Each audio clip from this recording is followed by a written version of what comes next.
I thought the boys give it a bit of a go, and as I said at the end of the game, it was a matter of just sticking the ball in the back of the net, which is the main part of the game, of course. But if we'd have found that, then it would have been construed as a decent performance. Of course, we're all disappointed at the end of the game. The boys are, I am, because we've lost the game. And I'd just like to say now, any responsibility is always the manager's. Surely the manager hasn't got to say things like that. He's here, and he's here to be shot at, and you can ask whatever questions you want, but some people keep talking about the manager not taking responsibility. Christ, I think I do that enough. Sometimes I say things about players, like last year, when we said some players weren't up to it, and then we suddenly picked up. So there's a little bit of motivation that somebody's not picked up on that. And so I thought it was a very good performance, but not a very good result.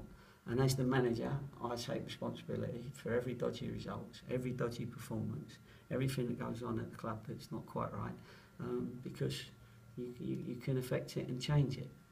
And I try to, and I promise you, I'm working very, very hard, 100% along the way, to get it right for the majority of supporters that will stay behind us.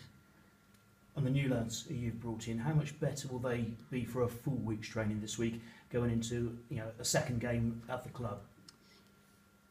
Well, with a new group, it's always good to have that sometimes, because there's always a little balance between do you work them all through, do you work them when it's Saturday, Tuesday games, Saturday, Tuesday, Saturday games? Do you work them hard? Do you take them, take the workload off them a little bit? Do you work on technical stuff? Do you work on the fitness stuff? So it's a balance that you have to do. But I think what we've created at the moment is some decent competition.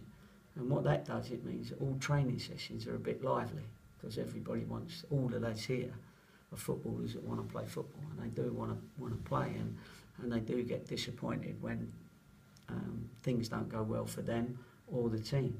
And I've just got to try and keep their confidence if I can, or motivate them in different sort of ways, like I've done over the years, and been pretty successful with it. And you talk about competition there. How difficult is selection this week? Because Jamie Grimes is available again, Nigel Attengana presumably is better, so you've got extra numbers coming back into your squad. Yeah, well, that's a good thing, isn't it? 1 minute people are moaning about having a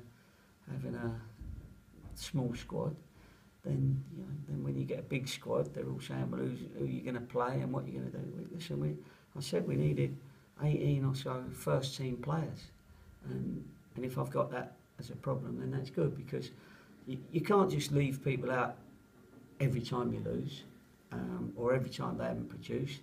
Having said that, they now know that if they don't produce for too long, their place will be in jeopardy, and that's what we got.